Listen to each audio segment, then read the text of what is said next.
Vamos a comenzar con la séptima sesión del Círculo de Estudio Virtual de los Grundrisse de Marx. Hoy vamos a revisar las páginas 83 a 93 de la edición de siglo XXI con la que hemos venido trabajando. Como siempre me presento, yo soy Yankel Peralta, soy filósofo. Y bueno, sin más preámbulo, vamos a comenzar, ¿no?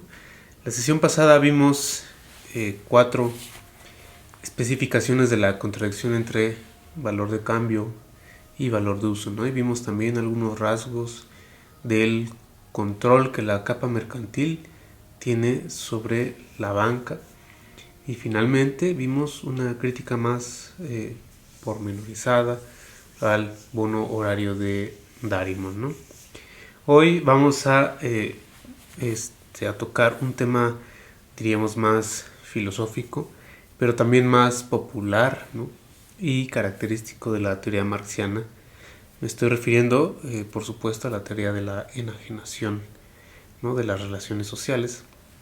Se trata, para explicarlo muy sumariamente, ¿no?, del fenómeno por el cual las relaciones sociales se vuelven independientes del control de los individuos que, no obstante, constituyen esas relaciones, ¿no?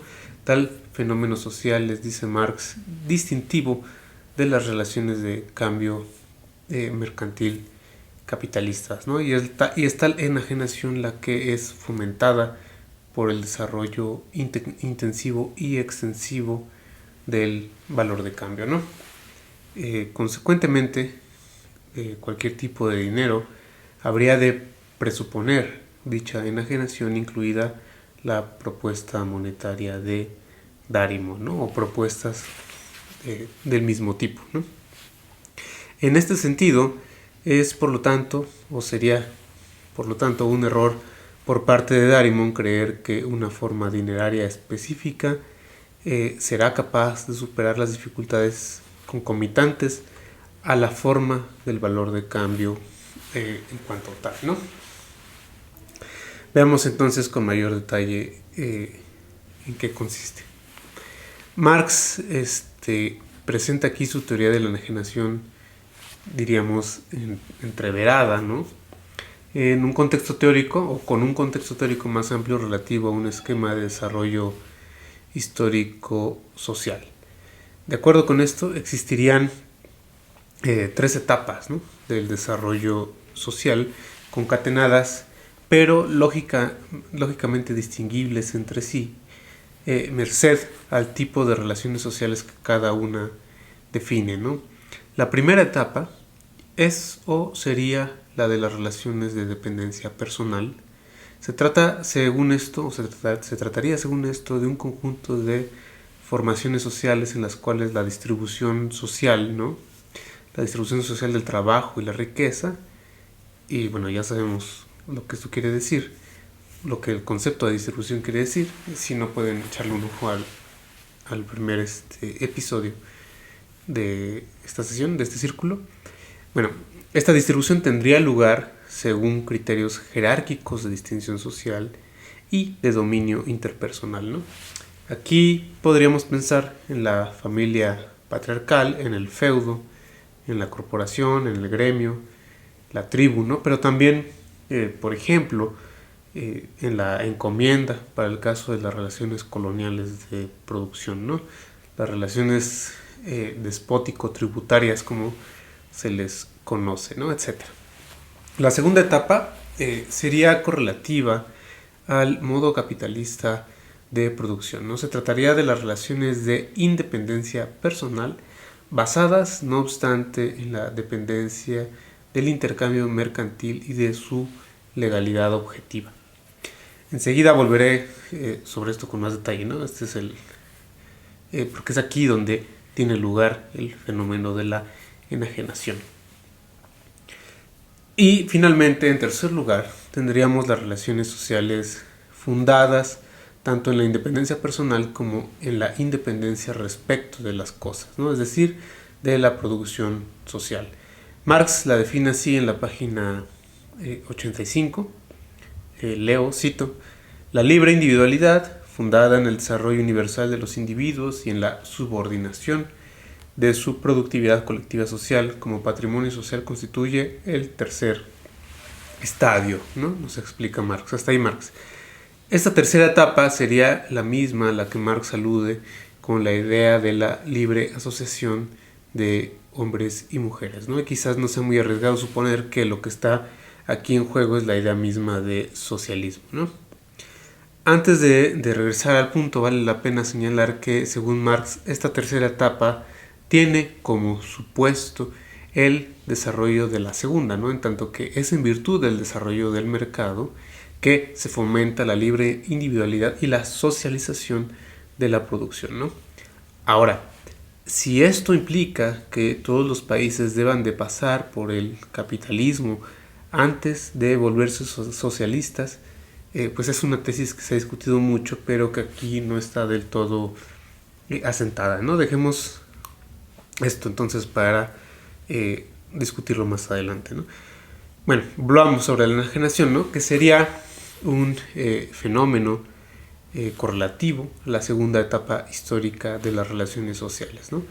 Según mi modo de ver, la principal característica de la producción mercantil generalizada en términos de la formación social cuya configuración supone es que la división social del trabajo se estructura en unidades productivas que son entre sí autónomas, ¿no? Que se comunican solo por los actos de compraventa y por la competencia misma, ¿no? Esto significa que no hay mayor planificación social de la producción más allá de la que implica la estrategia de mercado de cada unidad productiva discreta, ¿no? En dicha estrategia queda pues cristalizado el interés particular de los agentes del mercado. Ahora bien, la tesis clásica de Adam Smith al respecto es que la búsqueda y la consecución del interés privado de cada agente de mercado debería de redundar en una optimización general del sistema, ¿no? En el sentido de que, como se dice hoy, ¿no? El mercado es o sería el medio más eficiente para la asignación de recursos, para la obtención de la información de las necesidades sociales y para la mejora de la calidad de los productos, tanto como para el incremento del ingreso nacional, ¿no? Y es precisamente contra esta tesis, ¿no?, que Marx formula su teoría de la enajenación. La idea es que, al contrario de lo que presume Smith, o una tesis como la que defiende Smith, ¿no?, la consecución del interés particular por vía de la atomización de la producción social, es decir, la consecución del interés privado, desencadena una suboptimización del sistema, ¿no? En palabras de Marx, esto quedaría explicado del siguiente modo. Leo. Los economistas expresan este hecho del modo siguiente. Cada uno persigue su interés privado y solo su interés privado, y de este modo, sin saberlo, sirve al interés privado de todos, al interés general. Lo válido de esta afirmación no está en el hecho de que persiguiendo cada uno su interés privado se alcanza la totalidad de los intereses privados, es decir, el interés general. De esta frase abstracta se podría mejor deducir que cada uno obstaculiza recíprocamente la realización del interés del otro, de modo tal que, en lugar de una afirmación general, de este bellum omnium contra omnes, de esta lucha de todos contra todos, resulta más bien una negación general, ¿no? Hasta ahí Marx. La razón de por qué la interacción entre diversos intereses privados, es decir, particulares y excluyentes, ¿no?, conduce a un ineficiente desempeño de los agentes económicos, no lo ofrece Marx aquí, ¿no?, en este pasaje. Aquí simplemente voy a tratar yo, ¿no?, por mi parte, de ilustrar a qué se refiere Marx, ¿no? La explicación la encontraremos en todo caso después, ¿no?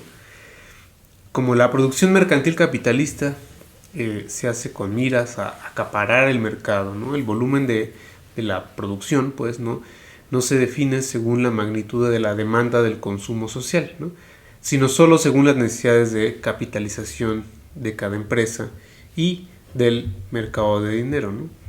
La idea es que esto conlleva a una sobreestimación de la capacidad de demanda, más bien de la capacidad que la demanda tiene para absorber lo producido, De este modo se llega a una situación de sobreabundancia de capital, ¿no? En ese sentido, no solo hay como dice Marx en el Capital, una plétora de capital, sino que incluso existe un derroche de fuerzas productivas en el sentido de que se utiliza capacidad social de producción que terminará por ser desperdiciada. Finalmente, todo esto le impone un límite al desarrollo de las fuerzas productivas, ¿no? Pero debemos tener en mente que todo esto es en última instancia efecto de la ley de la caída de la tasa de ganancia impuesta por el efecto de la conformación de la tasa media que la tasa media de ganancia, ¿no?, tiene sobre cada capital particular, ¿no? Aunque todavía estamos muy lejos de esa consideración, ¿no?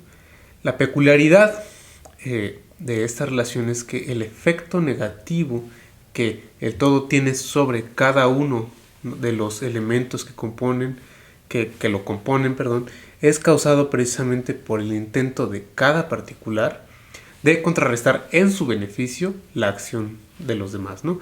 Así, por ejemplo, dice Marx, los agentes del mercado tratan de contrarrestar en su beneficio las oscilaciones, o tratarían, ¿no?, de contrarrestar en su beneficio las oscilaciones de la oferta y la demanda, basándose en la información que sobre la evolución del mercado ofrece la lista de precios, ¿no?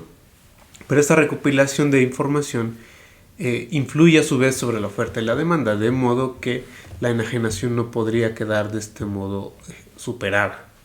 La consecución, pues, del interés particular por parte de todas y todos produce entonces un bucle, ¿no?, un círculo vicioso, una retroalimentación estancada, una mala infinitud, o como quiera denominársele a este vicio. La consecuencia es que todas y todos enfrentan el efecto agregado de esa acción colectiva como si se tratase de una fuerza ajena, contrapuesta a sus intereses particulares, y eso es propiamente lo que Marx quiere decir con el término enajenación, ¿no? Ahora, voy a meter esto como una digresión breve, pero que creo que es importante. El concepto de enajenación en Hegel, ¿no?, es, dicho sea de paso, algo más genérico respecto del de Marx, aunque por supuesto se ven obvias correlaciones, ¿no?, y similitudes.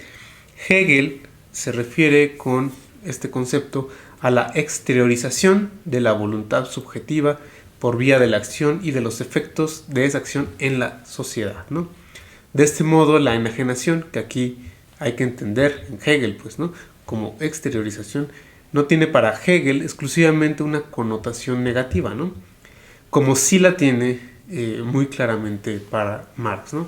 Para Marx, en cambio, vemos que la enajenación no solo es esta salida y pérdida de sí de la autoconciencia, sino la conformación de un orden antagónico y cosificado por vía de esa exteriorización, ¿no? En ese sentido, el concepto marxiano de enajenación es más parecido al concepto hegeliano de curso del mundo, ¿no?, que Marx desarrolla en la fenomenología del espíritu, ¿no? Hablando del individualismo moderno, así se refiere Hegel en la fenomenología del espíritu, en los términos de una ley del corazón, ¿no?, explica Hegel, y lo voy a citar, dice: la conciencia que establece la ley de su corazón experimenta por tanto resistencia por parte de otros, por parte de esa ley, porque esa ley, contradice a las leyes también singulares de sus corazones. Y estos, en su resistencia, no hacen otra cosa que establecer y hacer válida su propia ley. Lo universal que está presente solo es, por tanto, una resistencia universal y una lucha de todos contra todos, en la que cada cual trata de hacer valer su propia singularidad, pero sin lograrlo. Al mismo tiempo, porque experimenta la misma resistencia y porque su singularidad es disuelta por las otras y a la inversa. Así pues, lo que parece ser el orden público no es sino este estado de hostilidad universal en el que cada cual arranca para sí lo que puede, ejerce la justicia sobre la singularidad de los otros y afianza la suya propia, la que a su vez desaparece por la acción de los demás. Este orden es el curso del mundo, la apariencia de una marcha permanente que solo es una universalidad supuesta y cuyo contenido es más bien el juego carente de esencia del afianzamiento y de las singularidades y su disolución, ¿no? Hasta ahí Hegel, esto está en la página 224 de la Fenomenología del Espíritu de la edición de del Fondo de Cultura Económica, por si lo quieren revisar. Bueno, entonces la contribución marxiana a este concepto de curso del mundo es que la figura individualista de la conciencia práctica se forma en virtud o merced a la mediación del valor de cambio, ¿no? Es decir, Marx hace sobre el particular un énfasis en su condición material, ¿no? Bueno, ahora, por todo esto Marx enfatiza que las relaciones de independencia personal que comporta la mediación generalizada del valor de cambio son sólo de una independencia aparente, ¿no? En realidad, dice, se trata más bien de relaciones de indiferencia frente al carácter social determinado de la persona, ¿no? De ahí que Marx establezca un parangón entre la traducción de las ideas con la circulación monetaria, ¿no? En el sentido de que por vía de la traducción la idea se ha abstraído del carácter cultural específico definido por su lengua natural y ha aparecido como universalmente comunicable. Del mismo modo, los individuos parecieran igualarse en cuanto a poseedores de dinero y agentes de compraventa, ¿no? Y digo parecieran porque tal relación de cambio no modifica su objetiva diferencia de clase, ¿no? Por ejemplo, pareciera entonces que por medio de la relación de cambio, es decir, del medio del dinero o por medio del dinero, cada individuo pudiera superar la construcción social que pesa sobre él y hacer de tales condiciones un medio útil para la consecución de sus fines, ¿no? De ahí que dice Marx que el dinero dé pie, ¿no?, a la prostitución generalizada como a una fase social necesaria, ¿no?, dadas las condiciones en que ocurre el intercambio mercantil. En este sentido, parece que el individuo pudiese subordinar a sus fines las relaciones materiales externas y de esta forma conservar de algún modo su autonomía. Pero la apariencia que sirve de fundamento al individualismo utilitario se revela como tal apariencia en la experiencia colectiva o de clase, ¿no? En cuanto a elementos de clase, los individuos enfrentan la relación material de cambio solo como una relación de dependencia personal reducida a una forma general, ¿no? Es decir, que se verifica para la masa de la sociedad en cuanto tal. Entonces, si la posición de clase no es patente para el individuo, sí lo es para la masa social, ¿no? Finalmente, Marx hace una observación que se ha vuelto famosa, ¿no? El hecho de que este dominio ejercido por abstracciones sobre los agentes sociales se expresa ideológicamente en la preeminencia atribuida por la filosofía a las ideas, ¿no? Las ideas, los conceptos, parecerían cobrar tanta eficacia material por el hecho de que la producción social en su conjunto está regulada por la forma abstracta de las relaciones de dependencia personal.